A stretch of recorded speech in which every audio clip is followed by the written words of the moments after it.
For the record, say and spell your first and last name. Lonnie McDonald, Lonnie McDonald.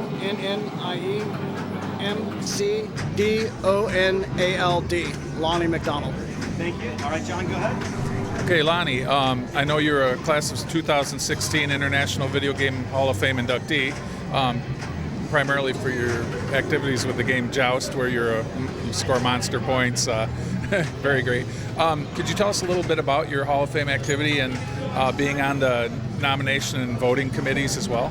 Sure. So this year we really bumped up the activity of the nominating committee and the voting committees, and we brought people in from all over. I mean, the nominations were plentiful, as you know. Yes. And narrowing it down to the most qualified people was the group of the nomination committee, which then sent it to the voting committee, which I had the pleasure of serving on also. And it was tough to settle on just one person. So in some cases, we have two people in a category, two games in a category. Yeah. Now, you've been in the gaming community for quite some time. Do you have any stories you could tell us regarding that, or what drove you into, or pushed you into it, or just lifelong?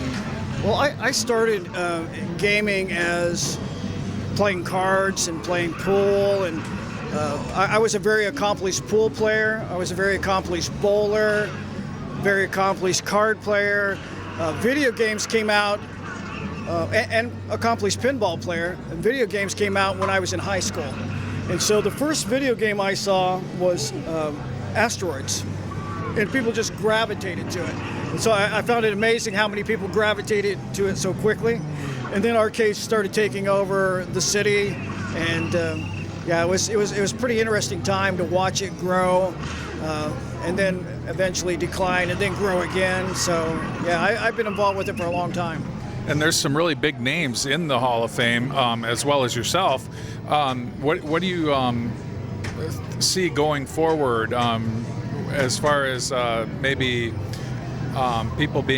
more people being involved, raising awareness, getting the word out? Well, I think it's interesting that we have people who are older, like space, computer space, and Nolan Bushnell's doing the acceptance, and then all the way up to we have Bonnie Ross from Halo 343 Industries. So we have the gamut of the beginning and then the most current dominant games being inducted in the Hall of Fame. And I think the current dominance kind of brings those people into the video game, even into the history. And so we want to make sure that we tie that into the Hall of Fame. If there was anything you could say, maybe to get more awareness out there, to get maybe anything you want to pass along to people that might view this, anything you could. Well, I don't know. I always tell people to set a goal that inspires others. So whether you're playing your own game, be so good that it inspires others to greatness. I think there's so much greatness in the games that are now, but they came from someplace, right? These people are developing the games, learned it from the history, and so getting that to tie together in the middle someplace, I think, is really important. I think Hall of Fame is the bridge that does that. Okay. And now, on a more personal nature, Galaga is being inducted this year, the game itself. Have you had any experience with Galaga? Any playing? Any stories? Well, I have Galaga in Miss Pac-Man Galaga reunion, and it was probably one of my favorite games. I would play it in a cocktail version at a pizza place, and I would sit and just beat it and beat it and beat it and beat it and beat it. I would not say that my Galaga play was ever to the level of, oh, I can beat John Klinkle, but it was, hey, don't mess with that guy, kind of level, but not your level. But it's such a great game, and then you tie that into like Gorf, and all these games tie together, and it's a great game. It's a well-deserving, along with Miss Pac-Man this year in the Hall of Fame. Yep. Yeah. All right. Well, and that they were in the reunion and they both got in at the same time. Yes, I thought that was very, very cool. Definitely. Well, thank you. We appreciate it. Yeah, my pleasure. My pleasure. Look forward to seeing you guys. Thanks. Hey, Doc, just for the record, for the editor, could you just say and spell your first and last name? Sure. Go for it. Doc Mack, DOCMACK. And title? maybe? I'm the owner of Galloping Ghost Arcade. Perfect. All right, are you ready? So right to camera, stand by, and anytime. Hi, I'm Doc Mack, the owner of the Galloping Ghost Arcade. I'm here today at the International Video Game Hall of Fame induction for 2019. It's great seeing so many people who are being inducted this year, and everybody is so excited, and it's great to see the community come together for such a great way to honor its members of the community. And there's been so many great accomplishments and so many people within the industry who have made these great games that people have loved and cherished for so many years, and it's great to have a way to bring everybody together as a way to pay tribute to that. Perfect. Cool. Is that all he wanted to talk to you about, or that was it? He wanted me to also talk about Galaga. Okay. All right. Stand by. I'll make a new clip. Okay. Please check focus real fast. Look right here, Doc. And anytime. Having Galaga inducted into the International Video Game Hall of Fame is so amazing, as it's a game that resonates with so many players. It's definitely stood the test of time, and we see it every day at the arcade of new players coming up and getting hooked on playing it. Visually and gameplay wise, it's so great to see players progress and achieve, and we have seen so many great players step up and improve their scores and gameplay over the years. And we even have several of those players here today, and it's such an honor to get to talk with them about such a great game of Galaga. Really, just for the record, could you just say and spell your first and last name? Close. Billy Mitchell, Video Game Player of the Century. Billy Mitchell. I'll check my ID later, but I think that's the way I memorized it. John, just gonna stretch your arm out. There you go. And lean back a little bit, John. There you go. Okay, anytime, guys. Okay, so Billy, you're on the board with the International Video Game Hall of Fame, and you've been involved with it since inception, I believe. Could you tell us a little about that and your experiences with?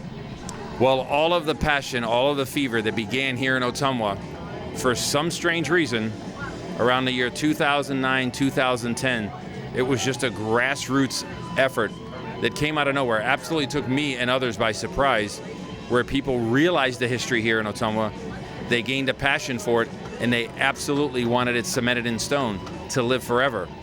From there grew the idea of the International Video Game Hall of Fame and Museum. Each year it's grown, and believe me, there's been a lot of growing pains. But each year it's also advanced.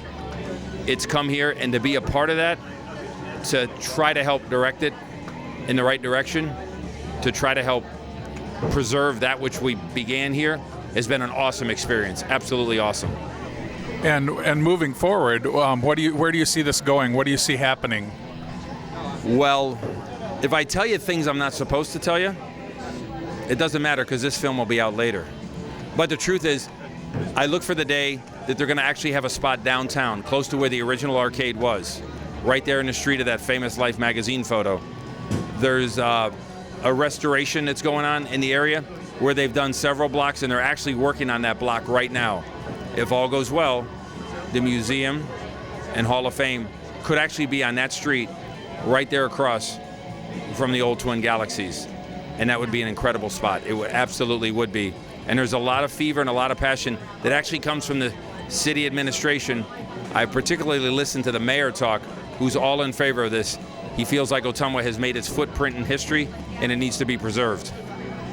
Now, if there were anything else you could say that you might want to make people aware of or get the word out about, anything you could think of there? Well, absolutely. The Video Game Hall of Fame and Museum is something that's an ongoing effort all year long. If you look up online, you'll see activities, things they have that go on every few months right here in the area, again, to draw attention to it. To be a part of it, to lend support in any way you can, anyway, even if it's just an appearance, gives a tremendous passion and push for all the people who have committed to this, who've donated their time and effort, because right now, nobody's doing it for the money, that's for sure. And all the support they have, me, myself, I feel obligated to be here every year simply to show my support and appreciation. If many people did that, it has a positive effect. It absolutely does. Right, very, very, very well said. Now, we know Galaga is being inducted this year, the game itself. Do you know anyone who's a good quality Galaga player? I think there are a few on hand, actually. Now, I've heard that you might have some Galaga stories yourself, and that you've played a little. Could you tell us anything about that? Well, way back in the day, in the early 80s, we were looking through games, constantly trying to find little tricks, little bugs, things that people didn't expect. And at one point, we were trying to find a place simply to hide, simply to be able to park the guy to so-called take a break. And we had a place where one of the bees was just continually looping and you weren't dying. And it was like, wow, that's a chance to go to the bathroom or gather yourself or get a drink of water or whatever. But then we realized as he continued to loop that he stopped firing. So the old joke was at the time was he fired 256 bullets, he's out of bullets, which is not the truth. But that was the first thought in our head. And so we were experimenting with that, and we quickly realized that wasn't true. But what was true was when you left him there and he did his loop, he eventually did run out of bullets. He did stop firing, and then none of the ships on the whole game were firing. Naturally, it caused scores to skyrocket. It caused Bally Midway to produce an alternate chip that you couldn't do that trick with because people like us were occupying the games and costing money, revenue. But yeah, that's my claim to fame in Galaga. I stumbled upon it, but I never did gain the passion and ability to be a top player on Galaga like other games. But I guess I have enjoyment in watching it, the Galaga forums, all the Galaga contests, because again, I have a small stake in its history. Right. That's what I mean. That's sort of a little pride we all take. It's a lot of fun. Now, I don't want to put you on the spot with this question, so if you don't want to put me on the spot, who are you going to put? I'm the only one in camera. Well, if you don't want to answer, it's fine. Do you think that there's a chance that any of those older scores on the Twin Galaxies leaderboard are games that the B cheat was employed? I would absolutely think so, because not every operator would be familiar with it. Not everybody who administered a contest would be familiar with it. I do know that the scores that were put into Guinness, you could only put a score into Guinness if it was at a Twin Galaxies event, under Twin Galaxies observation. So that would be a level of assurance, because it was the administration and its colleagues who were very well versed. The scores that just came in randomly from arcades, those people could be less familiar with it. So I'd be 100% confident in the Guinness scores, because the Guinness guidelines were it had to be done at a Twin Galaxies event. There'd be no room for error there. Anything outside of that, there's a lot of room for error. A lot. Okay. Now, that said, I think you said you might have had more on Galaga. Another story, maybe? Another story? No, I guess I don't. Okay, sorry about that. That's all right. If you have one, remind me. I'll pull it back. Well, we appreciate the interview, Billy. Very good, sir. I look forward to it, and I'm sure you're going to run a great contest, because if you don't, they're going to butcher you. Thank you.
And I know I can't. No, you don't have to be too long.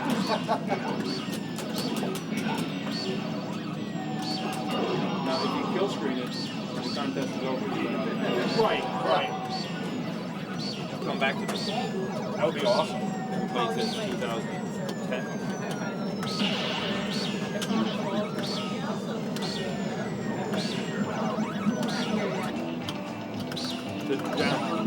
So immediately, with the story that I told you about Gallagher, we ran over here and we tried to do it on this too. Tim, Donald, Tom, Tanner, Jay. I'm Tim. What are you going for, Tom?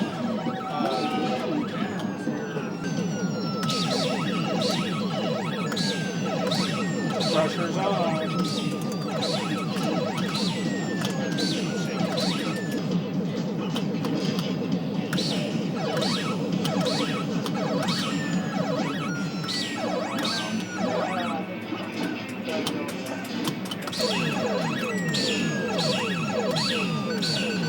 Extra man.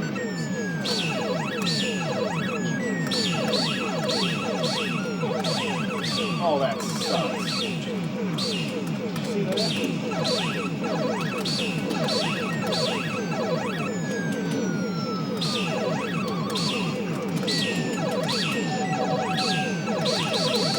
I'll take it.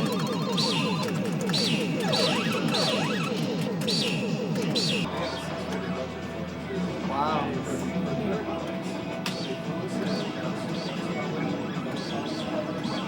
Nice.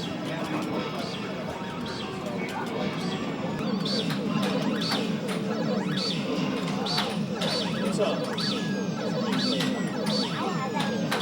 That's awesome, buddy.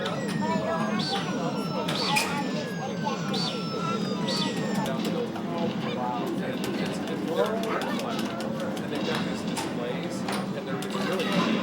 If you ever take it off, if you get online or ever get a chance, if you go to meowwolf.com and look at the stuff they have, it's just kind of one of the type stuff. Cool.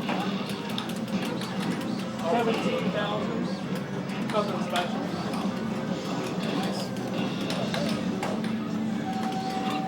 Well, it should have probably.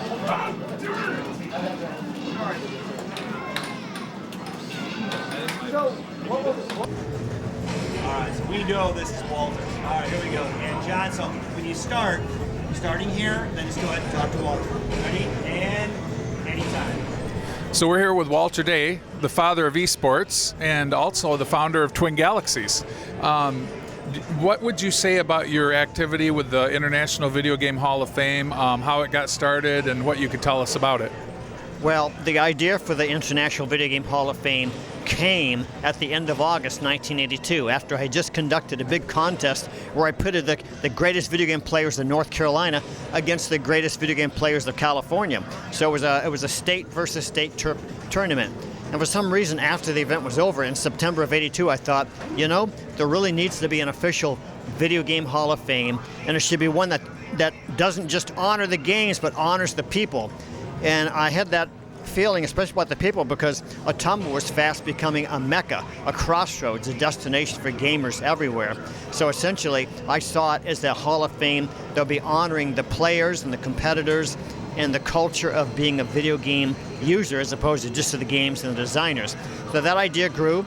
I started getting support. Manufacturers sent different things like manuals and marquees and stuff like that. We worked on trying to gather games, which was very hard to do at that time. And essentially the idea was going and moving forward and getting in the media a lot from September of '82 up to October of '83, and then the big bust happened in the industry. And loads of arcades went out of business, including Twin Galaxies on March 6, 1984, and that's what kind of like derailed the thing. Until almost 30-some years later, people in Ottumwa gave me indications that they would be willing to support a Hall of Fame if we get the idea up and running, and that's what's led to what we're doing here today. This is not my idea what's happening here. The kernel came from me for the idea, but this is actually the work of the citizens of Ottumwa who believe so much in this and who have embraced their incredible legacy of Ottumwa being the video game capital of the world and the crossroads and the birthplace of esports, that they have put together this amazing Hall of Fame. And that's why we're here today on October 5th, 2019, to honor many, many legendary games and many, many legendary video game players. So I'm just so excited, and I don't have to do the work because I passed the baton to them, and all these people are moving forward and turning this into a major international organization to support the global gaming culture. Now, you're also on the board of directors for the International Video Game Hall of Fame. Do you have any ideas about what they're doing moving forward, where things are going with it? Well, they always need more sponsors. So anybody out there who hears this, and in the course of the proceedings that happened today, they say to themselves, "Oh, this is very nice. I want to support this organization." So they always need supporters, but they are in the process of finding new buildings, getting their own, more expanded building than this rental space they have in a mall, and move it to a higher level. Like all organizations who take their program seriously, they always want to bring it to a higher level, and this organization is no different. And they have a lot of great, smart volunteers, a lot of smart people on the board, and essentially it's an organization that's thriving and moving forward. Okay, now this is a fairly sentimental ceremony for us. As you know, Galaga the game itself is being inducted into the Hall of Fame this year. I know you have a story about Galaga as well. What do I know about Galaga? Well, I'm going to look right in the camera and talk to all you Galaga fans, okay? So, when I first started Twin Galaxies, I discovered that no one was keeping track of the scores on the video games. So I called 7 manufacturers and 2 magazines on February 9th, 1982, and I discovered that no one was keeping track of the scores. So the next day, I called them all back, 9 phone calls, and they said, "Look, we got a scoreboard here. We're keeping track of the scores." And all 9 of those people on the phone said, "Wow, this is great. Thank you very much." And many of them said, "We will keep your name and phone number right here by our front desk Rolodex, and if anybody calls about a score on any of our games, we're going to send them directly to you." Well, that was incredible. A couple of them even asked, "Well, who are you?" And I said off the top of my head, "Oh, we're the Twin Galaxies National Scoreboard." So on that day, I made those 9 phone calls. I hung up the last call and went back out into the arcade to play Gorf. 30 minutes later, the phone rang, and it was someone from Goodlettsville, Tennessee, named Casey Murphy. Casey Murphy. Now, I want everybody to pay attention to that, because after Casey Murphy submitted a score, it was a Galaga score, by the way. He had like 555 or 550,000 points, something like that. It's in the record book, so you can look it up yourself. And I looked at the scoreboard. In other words, he was calling because 30 minutes after I had hung up with the different manufacturers I called, someone called Midway Games and said, "I have a high-scoring Galaga. What's the record?" And they said, oh, wait a second. We have a number for you to call. And they opened up their Rolodex, pulled out the freshly written Rolodex card, and said, "You have to call the Twin Galaxies scoreboard in Ottumwa, Iowa." That's what he did. He was Casey Murphy. He reported a score, and I looked up on our board where it had our scoreboard there, and I saw that our night manager had a higher score, and I said in a very solemn tone, I said, "Sir, you have the second highest score in the world." It was pretty tongue-in-cheek, but he got excited, and he said, "Oh my God, I can beat that." And the next day or 2 days later, he called back, and sure enough, he had beaten it. And that was the beginning of the scoreboard. This huge phenomenon of Twin Galaxies becoming a global organization all started with Galaga, a Galaga submission. And as we went on through the routine of developing the scoreboard and expanding our sphere of influence and taking on more and more responsibilities for being the crossroad of organized video game playing, it turns out that you know how you see some of those science fiction movies where someone's being descended down into a pit of like snakes or alligators or warriors with knives or something like. It's like we were suddenly lowered down into this incredible inferno, an arena, a battle arena, centered around Galaga and Pac-Man and Defender, but specifically Galaga. We had to field so many people inquiring about Galaga, wanting to know who the world record holder was on Galaga, And it was a very, very big deal because Galaga really rocked and ruled back then. It was a very, very big deal. But one thing I want to point out, and I really have to pat the guys on the back who have put together this modern Galaga. It's a modern Galaga culture, a modern Galaga community. When Galaga was out back in 1981, came out right at the beginning of '82, if I remember right. The very beginning of '82, if I'm historically correct, and or maybe the late '81. But essentially, Galaga was so successful, and all the games were so successful, that the manufacturers, the distributors, the operators, and the arcade owners didn't feel a need to do an official Galaga World Championship because enough is enough. The coin boxes were bursting already, and there was no need to promote a Galaga World Championship because they couldn't make any more success out of it because there was already the biggest show in town. Galaga was that big that there was no inspiration to do a Galaga World Championship. So that game and Ms. Pac-Man and Robotron all went by the boards with no world championships back in that era because they were already so successful. It was unthinkable to go through the extra work to make a contest and all the worry of getting it right and all the controls needed and all the effort to put it together and make it happen. It just wasn't deemed necessary because you couldn't make Galaga, Defender, and Ms. Pac-Man any more successful than they already innately were. And that's why I take my hat off to you guys, because you guys have doubled back to the golden age and gave an important game like Galaga the world championship that it truly deserves. And I'm very proud of you because you've also, as a side effect, that sort of is a little bit of surprise to me, but probably not a surprise to you Galaga fans. You've made an actual community that's developed Galaga into its own standalone Galaga culture. So congratulations, and that's what I know about Galaga. Awesome. That work for you guys? No, excellent. No, just for the editor, identify yourself, to say and spell your first and last name, and Sure. say and spell it for us. It'll never be used. Just Okay. to identify. Go ahead, anytime. All right. It's Casey Ross, CASEY ROSS. Okay. Any particular title? I mean, I know you're The writer and director of Arcade Fire. Perfect. Okay, just in case they want to use that. Sure. All right, okay. So again, I know when we go back and forth with the question, just kind of tip the mic that Yep. way. All right, here we go. How about just a hair step that way for me? Perfect. Still looking at each other, guys. I'll let you know when. Double checking focus. Stand by, Casey. Okay, and so I guess first question is aim the mic that way, and then go for it. Go next. What do you know about Galaga?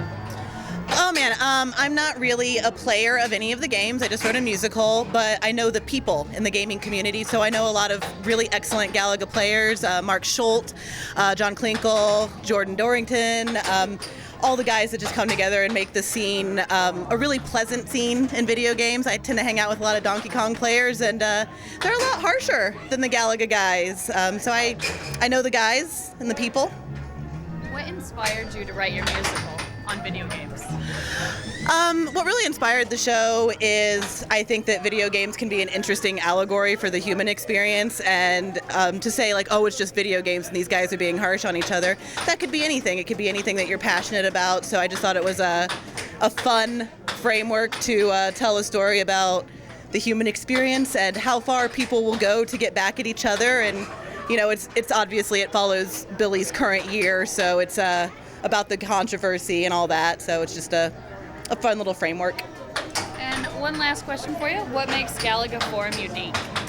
Oh, with the Galaga Forum, I have found it's more positive. I think that they're actually coming together to support each other. It doesn't seem like it's competition-based. It seems like they're focused on honesty, accurate support of each other, and just not picking each other off. It's not a high-score race. It's bringing the community together, which I really like. Okay, right there. Look at each other. I'll ask you a question. Okay. So just talk to us briefly on like why are we here today? Why are you here today? Sure. Okay, and you ready? So you're looking at each other and anytime. All right, so we are here because this is the Hall of Fame induction for 2019 for video games in Ottumwa, Iowa. I came just to see some of my friends, support, get a vibe of what the Hall of Fame ceremonies look like, because I would like to bring the show here potentially sometime and kind of add to the festivities. So I was just here to see some of the history of gaming. Anything else you want to add? Like Arcade Fire on Facebook. Very good. Hey, could you say and spell your first and last name for me? Tanner Russo, TANNERROUSSEAU. Any official title or just Galaga Pro or if you would do that? No title. No worries. All right. Hey, John, are you ready, sir? I'm ready. All right, here we go. Looking at each other, guys. And John, anytime. Okay, we have Tanner Russo with us right now. Tanner's been a Galaga player for quite some time. Could you tell us a little bit about your history with Galaga? My dad got me into the game back in the turn of the century, early 2000s.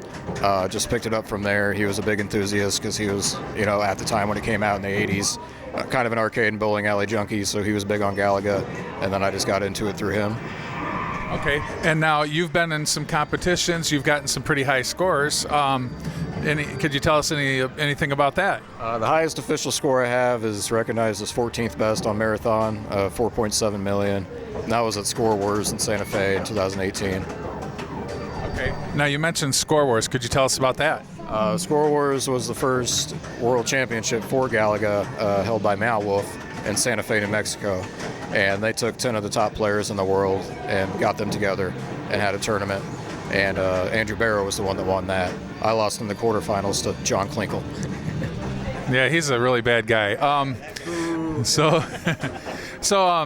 all of that said, now there's some other things going on with Galaga. You're part of Galaga Forum. Do you have any experiences outside of what we've just talked about, or anything else you might want to add? Galaga Forum, if you're interested in Galaga, obviously you want to submit scores to them because we're the #1 source of all things Galaga. We adjudicated the current world high score by Armando Gonzalez and recognize that as officials. So definitely want to check out Galaga Forum if you're into Galaga at all. All right. Well, great. Well, thank you for the interview. Name and spell your first and last name so we have it for the record. Okay. My name is James White, JamesWhite, or I go by my arcade name, Jimbo Slice, JIMBO SLICE. Perfect. All right. Okay, guys, we're looking at each other. John, are you ready, sir? Anytime. Go ahead. Go for it. All right, James, or Jimbo Slice, whatever you prefer. You're big into gaming. You've got a lot of scores at Galloping Ghost. You've got this belt here. Would you like to tell us anything about that? Sure. Actually, this is the second time I've held on this one. This is a 10X Covered Tex Championship belt. Now, every Monday at the Galloping Ghost Arcade, they do a mystery game. Now, in the past, if you get 10 consecutive wins, you get this, the 10X belts, as you can see here. But now, things have changed. Now, if you have to collect 30 points now on every Monday mystery game. Now, first place, top score gets 3 points. Second place gets 2 points. Third gets 1. If you get a total of 30 points, get this again. Things have changed, but this is the second time I've held on to this belt. Very nice. Now, you've been playing games for quite some time, I imagine. What age did you get into gaming? How long have you been doing it? Have you had much experience with Galaga? Galaga, yes. As far as the first question, way too long. I'll also answer the Galaga in a bit. Well, the first time I got hooked on the arcade games was at grocery store, and I thought it was a cabaret version of Centipede, and I thought the game was ants and spiders. But as far as the Galaga goes, the first time I played that game was at a Greasy Spoon joint. I didn't do that well, but overall, I'm average at Galaga. I mean, not the greatest. My highest score is like 300,000. It's okay, but that was a while ago. But overall, Galaga is a great game. Other games that came out like Gyrus, Galaga Plus or Galaga Plus, Galaga 3, and some of your spin-offs. Okay, and if there's anything that you'd want anybody to know about you, anything special, any thoughts that you might have? Well, like I said, I was gaming there in 2012 at the Galaga Ghost Arcade. I should I show the back of my shirt. I think it says no. There you go. It says no. I don't need fullest, but that's nice. So I think you get the point. But it's just like I said, on a non-gamer, I've been working at the same health club I've been working at Lifetime Athletic for over 12 years. Very nice. And we thank you for the interview. That was great. No worries. No worries. Thank you. You really gonna hold this for me, or? Yeah, that's what we've been. Oh, okay. All right, Jordan, do us a favor, just for the record. Can you say and spell your first and last name, please? Oh, I can do the first and last. That's easy. JORDAN DORRINGTON. No particular title, just Galaga Master. Just. So again, just for the record, again, say and spell first and last name. Yes, sir. Jordan, JORDAN, Dorrington, DORRINGTON. Here we go, guys. So John, you're right here, as close to the lens as possible. And John, anytime, sir. All right, we've tracked down Jordan Dorrington, famous, infamous Galaga player, very, very good Galaga player. What can you tell us, Jordan, about your experience with Galaga? Well, it's a long journey, you know. It started a few years back when I was playing on Fast Fire, and then I turned to Slow Fire because Phil Day and a few others called me up and said, hey, why not go for the 5-man record? And I've been doing that for the last year. Now, you've had some very good success with that as well. You put up some pretty substantial scores. What kind of scores are you putting up, and what would you say motivates you at this point? Well, those are two interesting questions because, you know, I have a 7.3 million score on 5 lives, which is really good. It's third best. And I've been over 5 million or over 6 million points like 3 or 4 times now. So that's easy. But what motivates me, that's where it gets kind of tough because you get to this point where you play it all the time and you're trying to get these high scores and, you know, if nothing's going on, it's hard to kind of get that motivation to go for, you know, over 8 million points. I want to, but, you know, day in and day out when you're playing, it's just exhausting sometimes. So, sorry. Now there's been a lot more activity recently with Galaga. Where would you like to see that going, or where have you seen it going? I want to see more tournaments. I want to see more different ways to play Galaga. Would be fun, something exciting, something different, unique. I just want to see more people get involved in it. In fact, I'm actually trying to work on a tutorial right now to kind of teach people the basics of how to play Galaga so they can watch the video and be like, oh, okay, this is how you start the game, because we got to get more people into it because there's just not enough. That's great. And also, you've come up with some variations, ways to play Galaga that are kind of neat. Yeah. And